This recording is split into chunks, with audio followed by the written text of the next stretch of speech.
자, 2부 심층 인터뷰 시간은 여러분들이 기다리시는 바로 그분입니다. 미래셋 최홍석 선임 매니저 최퍼구님 나오셨습니다. 어서 오세요. 네, 반갑습니다, 앵커님. 네, 2주라는 시간이 또. 식사하고 오신 거죠? 네, 맞습니다. 오늘 좋은 자리가 있었고요. 네, 네. 많이들 찾으신 오늘 메타방님과 저녁 먹으면서 얘기를 좀 나누다 왔습니다. 안 그래도 오늘 저희 방송 시작할 때 메타방 이야기 엄청 나왔었어요. 네. 그리고 대리킴 뭐 어디 갔냐, 메타방 뭐 하냐, 애기 낳았냐. 애기가 나왔나요? 예정일은 9월이고요. 9월이요? 네, 메타방님이 메타 플랫폼에서 많이 올라와서 좀 표정이 많이 밝아졌습니다. 네, 메타방은 행복합니다. 안 그래도 좀 전에 잠깐 들어오셨는데 웃고 네. 계시더라고요. 네. 역시 우리는 올라야 기분이 좋아집니다. 자, 오르길 바라면서 오늘은 어떤 이야기를 들어볼까요? 네, 오늘은 투자에 대한 얘기를 조금 하다가 네. 최근에 저는 사실 저도 고객분들 많이 모시고 있고 고객분들의 자산을 많이 관리하고 있는데 저도 직접 투자하고 있는 해외 주식이 한 600억 정도 되거든요. 네네. 고객분들의 자산으로. 근데 제가 최근에 하고 있는 건 포트폴리오 일부 리밸런싱 하면서 배당주의 비중을 저는 조금씩 늘리고 있는 시기예요. 그래요? 그래서 제 눈에 보이는 배당주의 매력들에 대해서 얘기를 좀 나누면 좋을 것 같아서 오늘은 배당주에 관한 얘기 짧게 나눠보기 위해 왔습니다. 오히려 지금까지 배당주를 갖고 있다가 지금 성장주로 갈아탈 때가 아닌가요? 관점에 따라 조금 다를 것 네. 같은데 저 같은 경우에는 이미 미국을 대표하는 빅테크나 성장주들의 포트폴리오가 계좌에 워낙 많았었고 그 비중들이 사실 거의 뭐 100% 가까웠었기 때문에 네. 거기서 약간 리밸런싱을 하고 있는데 그러네요. 왜 리밸런싱을 하고 있는가에 대한 아이디어를 같이 나누면 좋을 것 같아서 가져와 봤어요. 알겠습니다. 그럼 오늘의 제목은 네, 자료 보시면 오늘 제목은 배당의 매력으로 제가 잡아봤고요. 네, 제 눈에 요즘 이상하게 배당주가 상당히 좀 매력적으로 보이더라고요. 네네. 그래서 왜 제가 배당주의 매력을 느끼고 있는가 그걸 한번 이야기 나눠보기 위해서 가져왔고 본론 바로 들어가면 일단 저희 눈에 보이는 풍경을 조금 리뷰하면 지금 2023년이 되고 벌써 5개월 정도가 지나갔는데 네. 지수로 봤을 때는 사실 아주 뭐 파워풀한 장은 아니었던 것 같아요. 일단 S&P 500 기준으로 연초에 한 7% 정도 뭐 많이 올랐다고 하긴 좀 그렇지만 상반기 치고 나쁘지 않았다. 5개월 정도 수익률이 7%면 보통 S&P 500의 장기 기대 수익률이 연간 한 9.7% 정도, 그렇죠. 한 10% 정도로 보면 상반기에 7% 정도 올랐으니까 뜨거운 장은 아니었지만 나쁘지 않았다. 네. 많이 빠진 후에 복원되는 과정에서 진행됐다고 보고 있고 그리고 나스닥은 반면 보면 나스닥의 변동성이 크다고 느끼지만 실제로 보면 연초에 상승폭은 꽤나 컸습니다. 네. 5개월 동안 그래도 20% 가까이 올랐고 대략 저점 대비해서 한 플러스 18% 정도 뭐 지수로 투자했다고 보더라도 수익률이 낮다고 보기엔 좀 어려운 국면이었던 것 같고요. 뭐 S&P 500과 비교해 봤을 때는 역시나 성장주의 반등이 조금 돋보였다 평가할 수 있을 거고 결정적으로 제가 눈에 보이는 건 시가총액 상위 기업들의 상승폭을 보면 우리가 인식하는 것보다 생각보다 많이 올라왔습니다. 네. 지금 나열해 놓은 종목들이 그냥 시가총액 순위로 나열해 놓은 건데 1위부터 7위까지 보면 애플이 일단 연초에 $130 아래에 있었는데 지금 $172니까 연초에 대략 33% 정도 올랐고 마이크로소프트가 30% 그리고 구글이 많이 부진했다고 하지만 연초에로 보면 35%니까 네. 뭐 약했다고 보기엔 좀 어려울 것 같고 그러네요.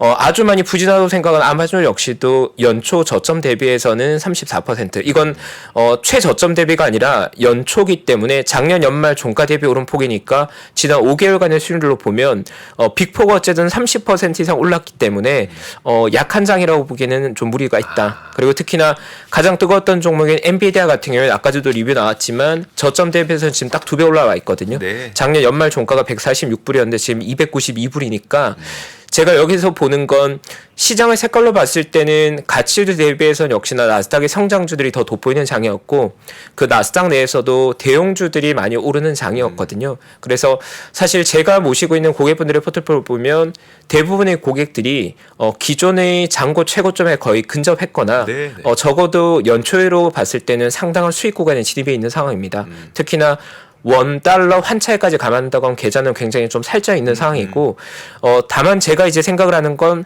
정말 좋은 시기가 지난 5개월간 진행이 됐는데 지금 정도라면 저의 관점에서는 시장에서 차익 실현의 욕구가 조금 커질 수 있겠구나라는 생각이 저는 조금 들거든요. 네. 물론 추세가 좋고 기존의 종목들이 잘 성장하고 있고 뭐 추가적인 상승을 저 역시 기대하고 있지만 저의 경우로 봤을 때는 과거에 한 6개월에 이 정도의 수익률이 달성됐을 때는 네네. 시장에 노이즈가 발생하거나 어떤 변화가 생겼을 때는 조정은 약간은 발생할 수 있는 정도까지 레벨까지 왔다고 보고 네, 있고 네. 제가 지금 하고 있는 작업 역시도 포트폴리오의 한 20에서 30% 정도의 비중을 기존의 수익이 많이 났던 부분들을 조금은 더 보수적인 포지션으로 바꿔가고 있거든요. 네. 그래서 연초에부터 30% 정도의 수익이 난 걸 수익률을 방어하기 위한 전략에 대한 고민을 저는 하고 있고 저 개인적으로는 현금을 가지고 가는 전략보다는 배당주를 보는 게 현금보다 좀 더 나을 것 같다는 생각이 들더라고요. 어허. 그래서 내용을 준비해봤는데 그걸 원페이지로 짧게 정리해봤습니다. 네.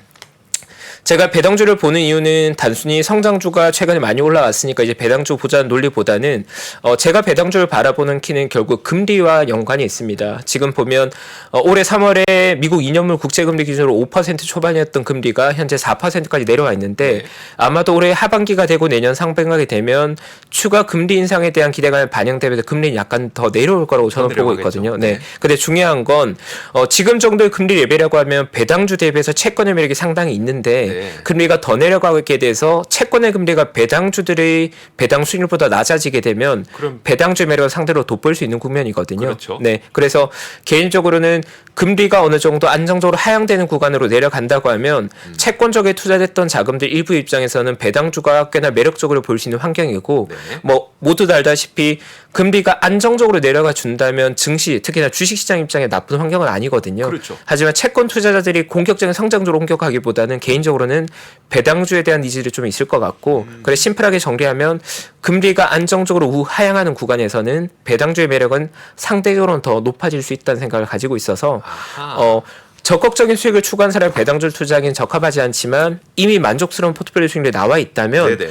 어느 정도 차익 실현한 자금을 현금으로 가는 것보다는 배당주를 통해서 어느 정도 수익을 내면서 기존에 벌어놨던 걸 지키는 전략도 나쁘지 않을 것 같다 정도 아이디어로 얘기 나누고 싶습니다. 핵심은 금리네요. 맞습니다. 금리보다 배당주의 수익률이 더 올라가게 되면 그러면 사람들이 뭘 사겠냐? 채권도 아니고 그러면은 그렇죠. 배당주. 어허. 지금 레벨로 봤을 땐 사실 4~5% 채권을 쉽게 구할 수 있기 때문에 네. 3%에서 4% 주식의 배당이 상대적으로 약해 보일 겁니다. 네네. 하지만 만약 금리가 완만하게 내려가면서 주가가 전반적으로 올라가게 되고 채권을 우리가 구할 수 있는 금리가 3% 초반까지 내려간다고 하면 그때 보이는 4%대 배당주는 지금보다 매력적일 것 같거든요. 그렇죠. 당연히 머니플로우 관점에서 보더라도 배당주로 자금은 더 유입될 수 있는 환경이라고 보고 다행히도 제가 아까 말씀드린 대로 지수가 조금 올라왔다고는 하지만 대부분은 미국이 빅테크나 대형주가 끌어올린 장이고 그 외 종목은 싼 종목들이 많이 있거든요. 네네. 특히나 배당주들 보면 최근 5~6개월간 오른 건 사실 별로 없습니다. 그러면 지난 5개월간 3~40% 오른 종목을 계속 그대로 더 살 거냐 네네. 아니면 그 일부 차익 실현한 자금을 배당주로 좀 배분해 놓을 거냐는 성향의 차이지만 저는 빅테크나 성장주가 공격의 개념이면 수비수를 이제는 좀 편입할 때가 됐다. 저는 개인적으로 한 20% 정도는 수비수로 옮기고 있는데 네. 개인적으로 배당주가 훌륭한 수비수 역할을 해줄 것 같다고 말씀드리고 싶습니다. 알겠습니다. 자, 그러면 이제 사실 우리가 배당주를 투자할 때 그럼 무엇을 봐야 되냐? 사실 뭐 저는 나름 갖고 있는 저의 기준은 있습니다만 최파고님이 갖고 계신 기준은 어떤 걸까요? 네, 맞습니다. 제가 2월부터 이 심층 인터뷰 시간에서 계속 나눠왔던 것들은 어떤 섹터, 어떤 투자에들 우리가 투자하기 위해서는 결국은 거기에 관련된 기본적인 지식들을 갖추자는 거고 네. 뭐 핫한 정보나 뭔가 지금의 타이밍이나 이런 것들보다는 배당주를 투자하기 위해서 우리가 배당주에 대해서 기본적으로 알아야 될 것들이 있겠죠. 그것들에 대한 얘기를 저는 나누고자 하고 그리고 제가 가지고 있는 투자 아이디어는 라인나우 지금 이걸 사세요라는 관점보다는 누구나 자신의 포트폴리오에는 대여섯 가지 혹은 많게는 한 10개 정도의 투자 아이디어를 담아야 할 텐데 배분해서 담아야 될 투자 아이디어 중 하나로서 본다면 저는 배당주 역시 매력적인 후보 중에 하나라는 아이디어를 드리고 싶고요. 봐야 될 것들 중에 첫 번째는 저는 이거라고 생각합니다. 만약 배당주를 투자한다고 하면 아마 투자자는 이런 고민을 해야 될 거예요. 내가 배당주를 고르는 기준을 수익률로 가져갈 거냐 네. 아니면 다른 기준을 가져갈 거냐인데 사실 한국에서의 배당주 투자라는 건 많은 분들이 공감하시겠지만 대부분 배당 수익률이 높은 고배당주를 리스트업하고 그 네네. 고배당주 중에서 내가 선호한 종목을 몇 개 고르는 형태로 일반적인 배당 투자를 했거든요. 네. 하지만 사실 배당의 왕국은 미국인데 미국에서 우리의 배당주 문화랑 사실 조금 다른 기준을 가지고 있습니다. 뭐냐 하면 한국에서 보편적으로 배당주를 투자할 때 많은 분들이 배당 수익률이 높은 걸 선호했다면 미국에서는 배당 수익률보다는 배당 성장률이라는 개념을 훨씬 더 중요한 팩토로 쓰는 거죠. 그렇죠. 한국에서는 이게 보편화되지 않았던 게 한국은 안정적으로 배당이 성장하는 배당 성장주라는 개념 자체가 거의 없다시피 하고 배당 문화가 사실 성숙한 국가로 보기는 굉장히 어렵거든요. 근데 이미 배당이 문화가 되어 있고 시스템이 잘 갖춰져 있는 미국 기준으로 봤을 때는 배당 성장률이라는 걸 굉장히 중요한 팩토로 보는 건데 왜 그러냐 하면 제가 정리해 놓은 것처럼 배당 수익률이 높은 고배당주의 문제는 뭐냐면 배당을 많이 준다는 게 어떤 의미인지 잘 생각해 보면 기업이 이익을 벌어들인 다음에 성장을 위한 투자는 이제 별로 필요 없고 주주들이 그냥 나눠주면 되는 거니까 바꿔서 말하면 투자할 데가 별로 없고 성장은 정체되는 업종일 가능성이 조금 있는 거고 그리고 배당 수익률이 높은 게 올해는 높았지만 내년에도 높은 수익률이 나온 거 아닌 경우가 많거든요. 실제로 배당 수익률 기준으로 종목을 고르게 되면 매년 배당 수익률 편차가 너무 크기 때문에 예측 가능성 좀 떨어지는 문제가 있는 거고 네네. 대부분 고배당주의 산업 업종을 보면 성숙은 거의 끝난 그러니까 성장이 정체되고 오히려 성장이 둔화되고 있는 업종인 리스크가 있는 거죠. 네. 거기에 비해서 이제 배당 성장률 몇 가지 장점이 있는 게 배당을 더 줄 수 있다는 것 자체가 실적이 성장하고 있다는 좋은 증거가 되는 거고 실제로 배당 성장률이 높은 기업들은 장기 추세도 굉장히 좋은 기업들이 많이 있습니다. 그렇죠. 그러면 주가 차익도 내면서 배당도 받아볼 수 있는 거고요. 또 배당이 장기적으로 성장하기 때문에 롱텀하게 보였을 때 병리 효과가 배당 내에서도 발생하게 된 거죠. 매년 네네. 배당이 성장하니까. 네. 그리고 마지막으로 성장기 중반 그러니까 여전히 성장하고 있으면 성장이 어느 정도 안정에 자리 잡은 기업들이라서 배당 성장을 기준으로 피킹한 포트폴리오를 보면 주가도 안정적인 경우가 굉장히 많습니다. 네네. 왜냐하면 시장에 굉장히 높은 시장 점유율을 가지고 있으면서 어느 정도 불안을 거둘 만한 성장도 이루어지고 있고 네네. 또 성숙기에 들어가긴 전인 기업들이기 때문에 추가적인 주가 상승에 대한 기대감 역시 남아있다 보니까 기본적으로 배당을 배제하고 보더라도 매력적인 기업들이 배당이 성장한 기업들 중에 많이 있다는 거죠. 네, 실제로 장기 차트를 보면 배당 성장을 기준으로 만든 포트폴리오의 수익률이 네. 일반적인 지수 추종 포트폴리오보다 더 수익률이 높은 경우도 많이 있거든요. 배당 제외하고요. 맞습니다.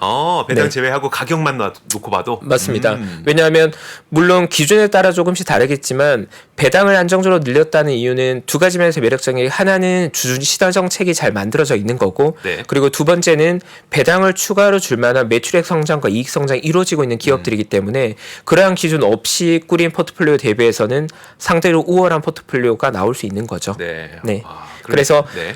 배당주 투자를 한다고 하면 제가 드리는 첫 번째 제안은 그 종목의 배당 수익률에 집착하시기보다는 그 배당이 안정적으로 성장하고 있는가 또 주주 친화 정책이 굉장히 좋게 만들어져 있는가를 굉장히 좀 중요한 기준으로 보셔야 된다는 걸 첫 번째 포인트로 전달드리고 싶습니다. 알겠습니다. 저는 어떻게 하냐면 네. 저는 개인적으로 배당주는 이렇게 합니다. 저는 딱 구글에다가 첫 번째로 디비던드 히스토리를 한번 검색을 해요. 그럼 뭐 매크로 트렌드 뭐 이런 거 많잖아요. 뭐 맞아요. 네, 그러면은 거기서 진짜 한 번도 빠짐없이 적어도 10년 이상 배당이 올라간 네. 성장한 그 기업을 찾은 다음에 그리고 나서 두 번째로 검색하는 게 디비던드 레이트 히스토리를 쳐요. 좋습니다. 수익률의 역사적 트렌드. 보면은 대략 이 기업마다 얘는 한 4%에서 5% 왔다 갔다 하네. 이런 게 있어요. 그러면 높은 때 사야지. 그때가 주가가 낮거나 아니면 그럴 그렇죠. 때니까. 맞아요. 수익률이 높아질 때니까. 네. 분명히 매년 올렸는데 수익률이 갑자기 주가가 낮아지면서 뭐 이유 없이 낮아지면서 수익률 확 높아졌을 때. 맞아요. 저는 그렇게 네. 되게 단순하게. 잘 하시는 정말 게 무식하게. 배당주가 매력적인 건 뭐냐면 배당의 변동성보다 주가의 변동성이 더 큰 경우가 흔히 있거든요. 네. 그러면 배당은 어느 정도 예측 가능하게 나오는데 주가만 많이 빠졌으면 기대 수익률이 높아지는 거니까 그렇죠. 그것도 사실은 투자할 때 좋은 피킹 포인트가 되는 거죠. 네. 근데 이거는 이제 어떤 기술적인 거고 사실 그런 기업을 골라야 되잖아요. 맞아요. 어떤 기업을 어떻게 골라야 돼요? 네, 그것도 제가 기준으로 제안드리고 싶은 게 두 번째 키워드로 제가 잡은 게 배당 귀족주라는 키워드인데 네. 앵커님 혹시 배당주의 신분제도처럼 계급이 있다는 이야기 혹시 많이 카스트 들어보셨나요? 있죠, 카스트. 네, 카스트제도 있잖아요. 네, 그걸 기준으로 제가 좀 말씀드리고 싶은 게 배당주가 미국에서는 보편적으로 투자되어 있고 문화감이 성숙했기 때문에 배당주들을 계급도를 만들어놨습니다. 네네. 재미있죠. 일단 가장 높은 계급은 왕족이죠. 배당 킹, 디비던드 킹이라고 불리는데 50년 연속으로 배당을 성장한 기업들을 말하는 건데 이 디비던드 킹이라는 게 웃자고 한 소리가 실제로 월가에서 보편으로 쓰이는 용어입니다. 벤치마크 지수로도 많이 만들어져 있고요. 뭐 대표 종목 우리에게 익숙한 종목들이죠. 대부분 존슨앤존슨이나 프록트앤갬블, P&G나 뭐 코카콜라, 3M 같은 기업들인데 저는 이제 생각을 하는 게 그냥 그러면 배당을 어차피 투자할 거면 그냥 킹, 왕족을 투자하면 어때라고 생각할 때 저는 사실 왕족의 문제는 이미 너무 배부르고 이미 왕이기 때문에 네네. 신분 상승에 더 이상 노력하지 않거든요. 그래서 맞아요. 조금 투자적으로 말하면 성장의 니즈가 별로 없고 네네. 어느 정도 정체되어 있기 때문에 이 기업들은 배당은 틀림없이 안정적으로 우리에게 주겠지만 네. 주가 상승에 대한 기대감은 조금 약하다. 아 그러니까 그게 문제예요. 네, 딜레마죠. 배당도 맞아요. 배당도 사실 주가 상승이 없으면 되게 좀 속상해요. 맞아요. 네. 그러니까 배당주 투자라고 하지만 배당만 받으면 이게 굉장히 허전하거든요. 굉장히 허전한 투자가 되기 때문에 그러지 말자고요, 우리. 네, 배당도 받고 주가도 약간 올라주면 네네. 사실 제가 이상적으로 생각하는 배당주 포트폴리오는 배당으로 1년에 한 3%쯤 나오고 네. 주가가 1년에 한 5에서 6% 올라줘서 배당과 자본 차익을 합쳐서 한 9% 정도면 훌륭하다고 생각하거든요. 네네. 그러면 그런 걸 노릴 수 있는 게 개인적으로는 배당 귀족주가 아닐까라고 생각하고 있고 네. 배당 귀족주 역시도 공식적으로 월가에서 많이 쓰는 용어고 이 단어 자체는 조금 낯설 수 있을 것 같아요. 발음이 굉장히 어려운데 네. 어리스토크레시라고 하죠. 그래서 디비던드 어리스토크레시라고 해서 25년 연속으로 배당을 성장시키면서 S&P 500 내의 기업들을 말하는 겁니다. 그래서 비싼 용어로는 배당 챔피언, 디비던드 챔피언이라는 종목도 있는데 그건 동일하게 25년 연속으로 배당을 성장시켰는데 S&P 500 내가 아닌 기업들까지 다 포괄되어 있는 건데 네네. 보편적으로 뭐 벤치마크로 쓰는 건 이 배당 귀족주를 더 많이 선호하는 것 같고요. 뭐 대표적인 종목들이 펩시 뭐 거의 왕족되기 거의 직전인 수준. 네네. 한 48년 정도 연속으로 성장해 왔고 그 외에 우리가 익숙한 종목들은 뭐 맥도날드나 월마트, 킴벌리 클라크 같은 종목들인데 실제로 배당 왕은 거의 대부분이 필수 소비재고 배당 귀족주에도 확실히 필수 소비재의 비율이 굉장히 좀 높긴 합니다. 물론 헬스케어나 이런 업종도 많이 들어가 있는 편이고요. 금융 쪽도 많이 들어가 있습니다. 그래서 저는 사실 배당 킹 별로 안 좋아해요. 배당 귀족주도 그렇게 썩 좋아하진 않아요. 아, 그렇군요. 차라리 이 다음으로 얘기해 주시죠. 약간 더 도전적인 네, 조금 더 도전적인. 네. 보통 신분제도 이제 제일 하단에 있는 게 배당 성취자라고 해서 디비던드 어치버라고 부르고 10년 연속으로 배당을 성장한 기업들인데 여기 가면 이제 섹터가 좀 더 영한 IT 업종이나 반도체 업종까지 들어가 있죠. 네. 그럼 결국 우리가 이제 세 분류로 봤을 때는 주가 상승에 대한 기대감은 당연히 어치버 성취자들이 더 높은 거고 네네. 배당의 안정성이나 배당의 예측 가능성은 당연히 배당 왕이 더 높은 건데 저에게 만약에 그러면 왕이냐 귀족이냐 성취자냐 하나 고르라고 하면 저 개인적으로는 저는 귀족. 아 귀족. 네, 앵커님은 이제 성취자 쪽이군요. 이런 분이 돈 번다니까요. 저 같은 사람이 맨날 돈 잃고 네. 이런 분이 결국 돈 벌더라고. 네. 사실 제가 오늘 포커싱하는 건 배당주를 통해서 큰 돈 벌어보자 보다는 아까 말씀드린 대로 나의 포트폴리오 수익률이 어느 정도 나를 만족시킬 정도 수익률이 나왔을 때 그걸 현금화할 거야 아니면 배당을 할 거냐. 즉 방어적인 포트폴리오 구성할 때 배당주를 어떻게 활용할 거냐에 대해 얘기하고 있는데 네네.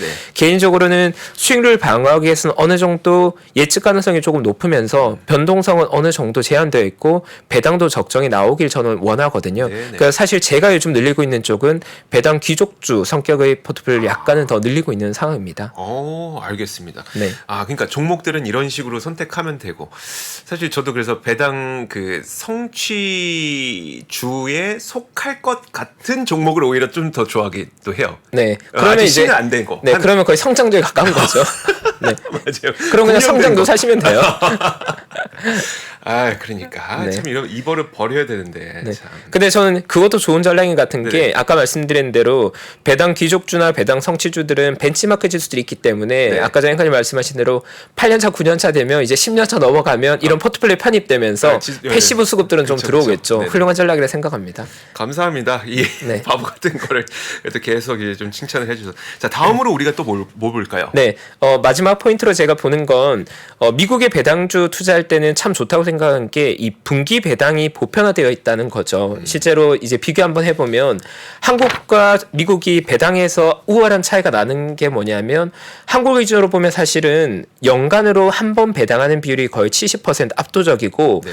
3개월마다 분기 배당을 하는 비율은 100개 중에 4개 정도 4%밖에 안 되거든요. 한국은. 네. 그러니까 한국에서 우리가 배당이란 건 1년에 한 번 받고 아주 그렇죠. 찔끔 받는 거예요. 네. 한국에 사실 시가 배당률이 2% 넘는 기업이 거의 없다시피 하거든요. 네네. 근데 반면에 미국은 사실 3, 4% 정도의 의미 있는 수준의 배당 수준이 나오고 있고 기업들 대부분 거의 80% 가까운 기업들이 분기 배당을 실시하고 있거든요. 네. 근데 이거 정말 저는 그 미국 종목들 많이 가지고 있는 분들은 뭐 포트폴리오에 30억치, 40억치 가지고 있잖아요. 네네.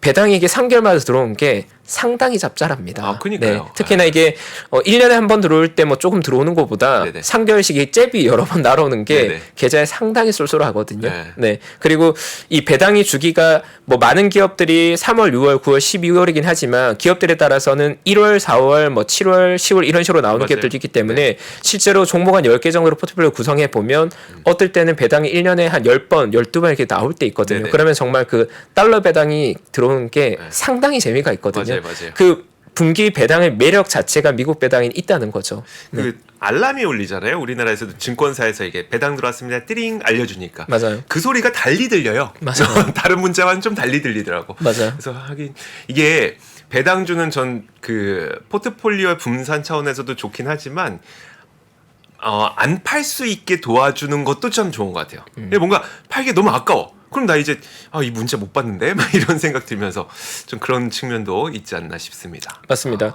그래서 저도 이 미국에서 배당의 주기가 분기 배당이 가능하다 보니까 재미있는 전략들이 많이 만들어져 있는 게 많은 배당형 포트폴리오들 중에서 분기 배당 ETF들도 많이 있지만 네. 월 배당 포트폴리오들도 많이 있고 맞아요. 그리고 분기 배당 기업들을 잘 구성했을 때는 분기마다 나오는 걸 잘 배분해서 1월, 2월, 3월 그리고 4월, 5월, 6월 매달 배당을 받을 수 있는 포트폴리오를 많이 만들 수 있어서 미국 내에서는 사실 배당주에 관련해서도 공부할 것들도 많을 뿐더러 우리가 재미있는 전략들이나 재미있는 포트폴리오를 많이 만들 수 있거든요. 그래서 제가 지금 시점에 제안을 드리고자 하는 건 성장주보다 배당주가 좋아라는 아이디어는 저는 전혀 아니고 저는 성장주를 투자하고 성장주 위주의 포트폴리오 매니저지만 그럼에도 불구하고 만약 내가 성장주를 통해서 어느 정도 만족스러운 수익을 거뒀다면 네. 일부는 현금을 만들어 놓거나 방어적인 포트폴리오를 꾸려야 될 건데 저는 사실 그 방어적인 포트폴리오를 채권보다는 배당주로서 구성하는 것도 현금이나 채권보다 조금 더 매력적일 수 있다는 아이디어를 가지고 싶고 그렇다면 나의 포트폴리오 일부분은 배당주만으로 구성된 재밌는 전략을 한번 아이디어를 짜보자는 거죠. 그래서 우리들이 배당주를 투자할 때 보면 가장 보편적으로는 ETF를 통해서 투자할 것이고 네. 그게 아니라면 탑티어 ETF들에 편입되어 있는 종목들 내에서 내가 뭐 탑10 혹은 탑20 포트폴리오를 따로 구성하기도 할 텐데 제가 오늘 조금 나누고자 하는 것들은 다행스럽게도 미국은 배당 문화가 굉장히 성숙되어 있어서 배당 성장률이 이미 안정적으로 중요한 팩터로 자리 잡아 있고 또 배당 성장 안정적으로라는 기업들이 리스트업이 이미 벤치마크가 되어서 신분 제도가 있다고 할 정도로 네. 배당 왕족, 배당 귀족, 배당 성취자라는 계급도가 있어서 우리의 목적에 맞는 적절한 포트폴리오 구성을 할 수 있고 거기에 맞는 ETF 역시도 굉장히 많이 만들어져 있거든요. 네네. 그래서 배당주 시장이야말로 진입 장벽이 굉장히 낮기 때문에 기본적인 틀만 인식하고 있으면 활용하기 굉장히 좋은 투자 전략이다 말씀을 드리고 싶고 그래서 제가 실제로 오늘 투자기에 좋은 ETF들도 조금 가져와 봤거든요. 네네. 같이 얘기 한번 나눠보시죠. 그럴까요? 그러면 첫 번째 ETF부터 한번 볼 텐데 개별 종목으로 접근하는 거는 좀 공부를 한 분들만 할 수 있는 거예요? 굳이 ETF로 하는 건? 그렇다기보다는 우리가 배당주를 투자하는 목적이 뭔지를 생각해 봤을 네네. 때 배당주라는 결국 변동성을 어느 정도 안정적으로 통제하면서 안정적인 캐시플로우가 발생하는 게 배당주 투자의 목적이거든요. 네네. 그렇다면 우리가 포트폴리오를 분산 투자했을 때 변동성이 줄어드는 효과가 생기고 개별 종목 리스크에서 피할 수 있는 건데 ETF는 보편적으로 분산 투자가 잘 되어 있기 때문에 변동성이 잘 통제되어 있거든요. 근데 개별 종목으로 내가 배당주 투자를 했을 때는 그 종목에 발생할 리스크가 있는 거니까 어느 정도는 변동성에 노출될 리스크가 있는 거죠. 그래서 저는 두 가지 툴이 있다고 생각합니다. ETF는 굉장히 잘 분산되어 있어야 장점이 있을 거고요. 만약에 내가 ETF보다 더 나은 포트폴리오를 만든다고 하면 적어도 10개 이상의 종목으로 구성되어 있는 어느 정도는 직접 투자라고도 분산된 포트폴리오 저는 더 권해드린 입장입니다. 질문 하나가 올라왔는데 네. 만약에 기술주 조정이 예상된다면 그럼 기술주를 좀 반대로 투자할 수 있는 뭐 나스닥 숏배팅이라든지 이런 ETF를 이용하면 안 되는 걸까요? 네, 그러니까 이렇게 봐주셔야 될 것 같아요. 시장을 바라보는 관점은 두 가지가 있는 것 같아요. 네. 하나는 내가 타이밍에 대해서 예측 가능해서 지금은 공격하고 지금은 롱하고 지금은 숏해야 된다고 그게 되는 분들 마음대로 네. 쓰는 분들이 있고 또 어떤 분들은 시장의 타이밍을 예측하기 어려우니까 네. 어느 정도가 되면 어느 정도 방어적이 됐다가 어느 정도 되면 어느 정도 공격적이 됐다가 톤만 조절하는 건데 저는 시장의 마켓 타이밍을 맞출 수 없다고 생각하는 투자자예요. 그리고 많은 분들이 오해하는 게 숏이라는 포지션이 하락할 것 같아 하락에 베팅하기 위해서 숏이 만들어졌다고 생각하는 분들이 많으시겠지만 네네. 실제로 롱숏 매니저들이 많은 경우 10명 중에 8명에서 9명의 롱숏 매니저들은 오르든 내리든 상관없이 수익을 내기 위한 오히려 포지션을 중립으로 만들기 위해서 숏을 많이 활용하거든요. 네네. 그러니까 이거는 뭐 저 의견이나 팩트인 게 지금 여의도에 가서 롱숏 매니저 10명을 불렀을 때 숏을 수익 극대를 위해서 쓰나요? 아니면 포트폴리오의 변동을 줄이기 위해서 쓰나요라고 하면 10명 중에 8명은 분명히 변동을 줄이기 위해서 숏을 만들 거예요. 그래서 어떤 개념이냐면 내가 주식을 100억 들고 있는데 그 변동이 부담스러울 때 숏을 한 70억 가지고 있으면 내수로 할 때는 30억만 노출되어 있는 거니까 네네. 시장이 오르고 내리고에는 내가 변동에 덜 노출되어 있는 거잖아요. 그렇게 숏을 쏘는 게 더 보편적인 거예요. 내가 시장이 하락할 것 같으니까 지금 숏 100억 쓸게요. 이거는 굉장히 예외적인 네네. 거라서 그래서 결론적으로 질문에 답변을 드리면 저는 마켓 타이밍을 예측할 수 있는 사람은 아니기 때문에 제가 지금 말씀드린 건 조정이 올 거예요. 지금 파세요는 전혀 아니고 저는 사실 저희 포트폴리오가 지금 만족스러운 수익률을 달성했거든요. 네네. 저희 기준으로 올해 생각했던 수익률이 5개월 만에 거의 근접했는데 지금 정도라면 100% 공격적이었던 포트폴리오의 한 20% 정도는 네. 방어적으로 가져가도 될 것 같다. 그 방어적인 수단으로서 현금도 방법이 될 거고 채권도 방법이 될 건데 저는 배당주를 늘리고 있습니다라는 메시지를 전하고 싶습니다. 알겠습니다. 네, 정리가 됐겠죠? 네, 된 것 같아요. 자, 네. 그렇다면 ETF 어떤 것들이 있을까요? 네, 첫 번째는 역시나 베스트셀러 누구나 다 아는 네 이거 노블이죠 노블. 네, 네, 아마 배당주 투자하시는 분들께 너무 익숙할 거고 아까 전 말씀드린 대로 배당 귀족주를 벤치마킹해서 따라가는 이제 ETF고 아까 전에 그 배당 귀족주가 공식 용어로는 어리스토크래시라고 해서 굉장히 낯선 고대어죠 거의 많이 안 쓴 단어지만 우리가 일반적으로는 귀족이라고 하면 노블레스니까 네. 개념으로 이 티커가 굉장히 잘 만든 것 같아요. 맞아요. 한 네. 번 들으면 잊을 수가 없어. 네. 네, 굉장히 기억나는. 아니 근데 또 티커에 현혹되면 안 됩니다. 아, 그쵸. 티커 잘 만들었다고 투자했다가 망한 것도 꽤 많아요. 네. 많아요. 네, 어쨌든 노블은 너무나도 우리가 네. 이름을 잘 지었죠. 맞습니다. 네. 실제 미국 내에서 그 많은 배당주 그 ETF들 중에서도 시가총액 기준으로 거의 탑티어에 있는 ETF고 지금 11빌리언 정도 되니까 원화 기준으로 봤을 때도 한 15조 정도 되는 굉장히 거대한 메가캡 ETF고요. 네네. 그리고 종목을 보면 재밌는 건 보유 종목 수가 한 65개 정도 되는데 특별히 뭐 시가총액 가중이거나 특정 종목의 가중이 아니라 균등 배분입니다. 그리고 65개 종목이 대부분 다 1.5% 정도 비중으로 가지고 있다고 보시면 되고 다만 이 노블의 단점이라고 하면 제가 느끼기에는 이미 너무나 많이 활용된 벤치마크고 추정한 패시브 자금이 많다 보니까 기대 수익률은 조금 많이 떨어져 있는 거죠. 배당 수익률이 한 1.9% 정도 네네. 상당히 좀 낮은 상황이고 그리고 멀티플 기준으로 보더라도 19배 정도 수준이니까 밸류에이션이 그렇게 뭐 합리적이 라고 보기엔 좀 어렵다. 네네. 근데 이제 종목을 선정한 방식 아까 전 말씀드린 대로 배당 귀족주 벤치마크 종목 내에서 65개를 균등 배분한 방식이라서 포트폴리오의 퀄리티나 네. 그리고 변동성은 굉장히 통제되어 있어서 개인적으로 만약에 내가 미국 배당주 투자하고 싶은데 이것저것 잘 모르겠어. 베스트셀러 원해라고 하면 아마도 노블이 적합할 거다. 네, 아주 보편적인 베스트셀러죠. 저를 현혹시키진 못하셨어요. 노블은 그렇죠. 아닌 것 같아요. 나한테는 노블은 아닌 것 같아요. 좀 심심하죠? 조금 심심해. 조금 심심해서 약간 매운맛을 약간 더 더해집니다. 지금 그냥 약간만 순한 조미료. 맛. 네, 조미료 조금만 더 쳐보죠. 순한 맛 노블. 네. 거기에 약간 매운맛 들어가겠습니다. 네. 두 번째가 SDY라는 ETF가 있죠. 네. 많이들 이제 한국에서 가장 많이 투자한 ETF 그리고 미국 대표하는 게 이제 SPY인데 스파이가 S&P 500을 추종한다면 이 SDY는 배당주를 중심으로 한 종목을 선정하는데 SDY 같은 경우에는 특징이 이제 보유 종목이 일단 100개 이상으로 굉장히 많이 있을 뿐더러 가장 조금 주의해야 될 부분은 리츠가 포함되어 있습니다. 네, 리츠가 포함되어 있어서 리츠가 가진 고유의 변동성들이 좀 있다 보니까 네네. 리츠는 배당 수익 면에서는 배당주보다 또 더 매력적인 것들이 일부 있거든요. 네. 그래서 아까 전 노블과 비교하면 특징은 리츠가 일부 들어가면서 배당 수익률은 조금 더 높다. 그래서 배당 수익률은 한 2.5% 정도 되고 종목 자체를 추종하는 방식은 아까 전 노블이 아까 전 말씀드린 배당 귀족주라서 25년 이상 연속으로 배당을 늘린 기업들의 포트폴리오라고 하면 이 SDY는 약간 차이가 있는 게 20년 이상, 20년 이상 배당을 늘린 S&P 500 종목들 구성되어 있다고 봐주시면 되고 조금씩 제 입맛에 맞아가고 있네요. 네, 약간 매운맛이 더해져 있는 게 리츠가 들어가면서 네네. 수익률을 약간은 더 끌어올렸다. 사실 2.5%면 지금 우리가 기준금리가 워낙 높아지니까 별로 매력 없어 보이지만 네네. 예전 기준으로 했을 때 이것도 상당히 매력적인 그럼요. 네. 수익률이었거든요. 그럼요. 그리고 최근 차트 보면 최근은 주가 한 6개월 정도로 봤을 때는 차트가 누워있긴 하지만 장기 차트로 봤을 때는 자본 차익도 굉장히 훌륭했습니다. 주가도 많이 올랐다는 거죠. 네, 그래서 개인적으로 만약에 내가 아까 전 노블로 봤을 때는 배당 수익 2%였다면 별로 매력이 없다. 그리고 그거보다 약간 배당 수익이 높으면서 주가 상승의 댕기도 약간 있는 거라고 하면 저 개인적으로는 SDY 역시도 좋은 후보 중에 하나다. 네, 리츠가 포함되어 있다는 네. 점을 제외한다면 조금 땡기셨어요. 네. 조금 다가갔어요. 네. 약간 더. 네. 네. 그리고 마지막 종목이 이제 좀 낯설 것 같아요. 네. 요건 약간 낯설 것 같은데 마지막 종목이 REGL이라고 해서 네. 들어보셨나요?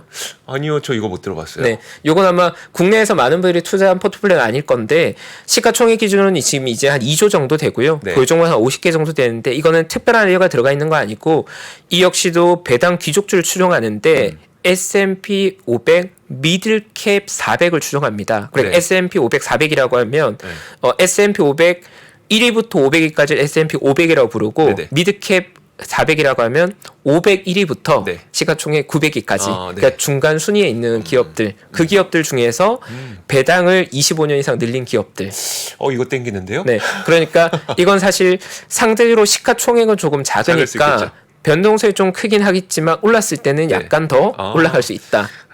네. 그리고 종목도 한 50개 정도 분산돼서 저 개인적으로 적절하게 분산되어 있는 것 같거든요. 네네. 그리고 제가 이제 포인트로 보는 건 아까 전 말씀드린 대로 지난 5개월간의 시장은 지수도 어느 정도 올라갔지만 그 지수가 올라가는 동안 초대형주가 랠리가 나오는 시장이었거든요. 네. 그래서 저는 사실 초대형주가 지난 5개월간 30% 올랐는데 네. 앞으로 5개월간 30% 오를 수 있을까? 저는 그 정도까지 못 오를 것 같거든요. 네네. 그러면 대형주 수급이 어느 정도 차면 순리적으로 미들캡에게도 기회가 조금 있을 것 같은데 만약 미들캡이 약간은 수급이 들어온 시장이 된다면 네네. 배당이 안정적으로 나오고 또 미들캡의 전반적인 밸류가 과거보다 조금 더 주가가 올라주는 국면이 온다면 대형주 포트폴리오도 물론 좋지만 미들캡 내에서 배당 안정으로 나오는 기업들을 구성한 포트폴리오는 나쁘지 않을 것 같거든요. 그래서 저 개인적으로는 미들캡에 투자할 수 있으면 배당 나오는 REGL도 현재 시점에서는 낫배드가 아닐까. 그리고 멀티플 측면에서도 아까 전 노블이 거의 19배 밸류였는데 네. 지금 REGL은 멀티플 한 15배 정도니까 개인적으로는 조금 이게 좋다 보다는 검토할 만하다. 네. 지금 이제 약간 고민되는 게 약간 고민되는 게 이게 컨셉은 마음에 들었어요. 컨셉 마음에 든다. 나한테 좀 잘 맞는 것 같아. 근데 안에 있는 종목들이 너무 낯서네. 맞아요. 조금 이게 낯설고. 또 걸리네요. 네. 약간의 부연 설명을 드리면 REGL이 최근에 실제로 주가가 조금 빠지고 있습니다. ETF의 가격이. 근데 그 이유는 뭐냐면 미들캡의 이 배당주들의 성격을 보면 확실히 파이낸셜 금융주들의 비중이 상당히 조금 있거든요. 네. 근데 최근에 우리가 인식한 것처럼 금융주 관련 노이즈들이 시장에 영향을 좀 줬던 상황이고 그래 포트폴리오 내에서 한 20% 되는 비중이 있는 금융 섹터와 주가들이 좀 내려가면서 네. 가격은 조금 내려와 있는데 저는 근데 이제 그 부분을 고민하는 거죠. 배당주로 구성되어 있는 ETF고 50개 이상 종목으로 분산 투자되어 있다면 과거의 경험을 봤을 때는 어느 정도 주가의 보관력은 배당을 장기적으로 본다면 있었거든요. 네. REGL 역시도 최근에 단기 차트로 봤을 때는 조정 받은 것처럼 보이지만 장기 차트는 우상향 추세가 살아 있고 네. 그런 관점을 봤을 때는 가격 하락이 오히려 배당 수익률 측면에서는 약간 더 높은 수익률에 투자할 기회가 될 수도 있지 않을까라는 고민도 한번 같이 해보자 정도로 말씀드리고 싶습니다. 결국 최파고님이 해내셨습니다. 저를 네. 설득하셨습니다. 약간 끌리셨나요? 네, 저를 약간 설득하셨습니다. 끌리셨나요? 네, 물론 개인적인 의견이긴 하지만 네. 저는 지금의 시점은 초대형주의 랠리가 어느 정도 시장을 이끌어왔던 시장이고 지금부터는 초대형주 외의 종목들에 대해서 조금은 봐야 될 것 같은데 그렇다고 해서 우리가 너무 낯선 종목들을 가져갈 수는 없으니 그렇죠. 배당주 ETF를 통해서 어느 정도 수익을 방어하면서 약간의 자본 차이도 노려보자 정도가 제가 요즘 생각하고 있는 아이디어고 뭐 이게 정답은 아니겠지만 네네. 저 개인적으로 생각하고 있는 이 아이디어를 이 자리에서 같이 나눠보고 싶었습니다. 알겠습니다. 네. 알겠습니다. 자, 좋습니다. 집에 가면서 더 열심히 봐야 되겠다. 네. 자, 최퍼구님과 함께 지금 우리가 좀 가져가면 좋을 투자 아이디어 함께 고민을 해봤습니다. 최홍석 선임 매니저였습니다. 고맙습니다. 네, 감사합니다, 앵커님. 2주에 뵙겠습니다. 네. 시간이 흘러도 변하지 않는 여러 가지 원칙과 사고 체계는 존재하거든요. 대가들의 사고 체계, 투자 기법이 아니라 생각의 방법. 그런 거를 분해를 해서 재구성을 해서 하나의 어떤 틀로 조합을 하는 과정이 필요한 것 같다. 라쿤 자산운용 홍진채 대표의 거인의 어깨에 19년간 초과 수익을 달성한 그가 어떻게 주식 대가들의 투자법을 활용했는지 이 책에서 최초로 공개합니다. 대가들의 검증된 투자법을 여러분의 눈으로 직접 확인하시죠.